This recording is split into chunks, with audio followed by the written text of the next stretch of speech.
A dark shadow fills the screen. Behind it, a teen stands alone. Students sit in a classroom scrolling their phones. Two blind students scroll on braille displays. Title: How Social Media Fuels Depression. Ms. Sage sees anxious, exhausted, sad students and has them write down what social media taught them to believe. Ms. Sage asks two blind students to text her because access barriers add extra pressure. A sports hero studies a blank paper, unsure what heavy burdens to write. Two high-achieving teens rush to write, pressure to exceed and excel.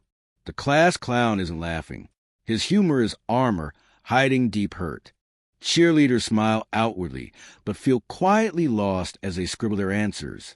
Two students sit quietly sad, their different clothes and status reflecting hurt that begins at home. Ms. Sage reads students' notes, including one that reveals a depth of hurt no teacher ever wants to hear. Hearing their own words, they start to see the truth as Ms. Sage reads their notes. Ms. Sage holds a box of lies as the class walks outside with their written notes. Ms. Sage pours the notes of lies into the fire, and the class waves the burning lies goodbye.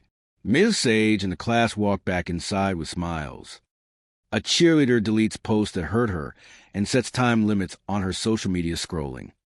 Real hope starts in God's Word, and now the football player reads his Bible instead of constantly scrolling.